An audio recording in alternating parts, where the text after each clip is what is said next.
Sesuai dengan data BPS, hingga saat ini pekerja anak di Bali mencapai 930.000 orang dan sebagian besar dari mereka berada pada jenjang SD ke bawah.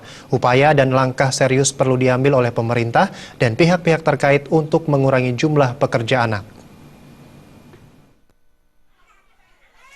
Di tengah sulitnya ekonomi, tak dapat dipungkiri, eksploitasi terhadap anak masih dilakukan dengan mempekerjakan anak di bawah umur.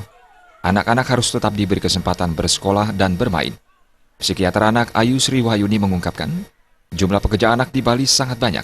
Sebagian besar mereka bekerja di sektor non-formal seperti menjadi buruh angkut di proyek, buruh angkut barang di pasar, atau bahkan bekerja sebagai asisten rumah tangga.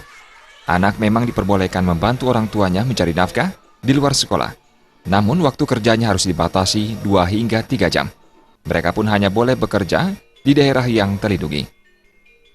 Saat ini asal mereka bekerja, tetapi mereka tetap sekolah dan tidak bekerja full time, sebenarnya itu masih boleh, masih memperbolehkan, tapi 2-3 jam sehari dengan ada standar-standarnya bahwa mereka tidak bekerja di tempat berisiko, seperti tempat pelacuran, tempat pengeboran minyak, seperti itu daerah-daerah mungkin proyek-proyek yang harus dengan lift sampai 20 lantai atau 10 lantai, yang itu yang tidak diperkenankan. Namun banyak sekali mereka yang pengusaha untuk mendapat tenaga kerja yang murah, mereka mempekerjakan.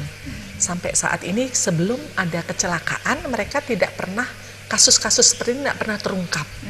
Demikian juga bekerja yang lebih membahayakan adalah walaupun dia pekerja angkat barang di Pasar Badung, namun kalau bekerja di malam hari sampai dini hari, itu juga sangat rawan untuk menjadi korban kekerasan, baik fisik maupun seksual, dari orang-orang dewasa yang ada di sekitarnya.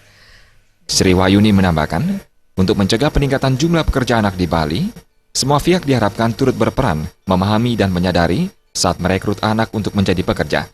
Mempekerjakan anak yang tidak sesuai umur merupakan salah satu bentuk kekerasan terhadap anak. Peran pemerintah dalam menerapkan Perda Pelindungan Anak sangat penting, termasuk orang tua harus memiliki tekad mengasuh dan melindungi anak, serta memperhatikan hak-hak mereka. Pera Widya dan Alit Suputra.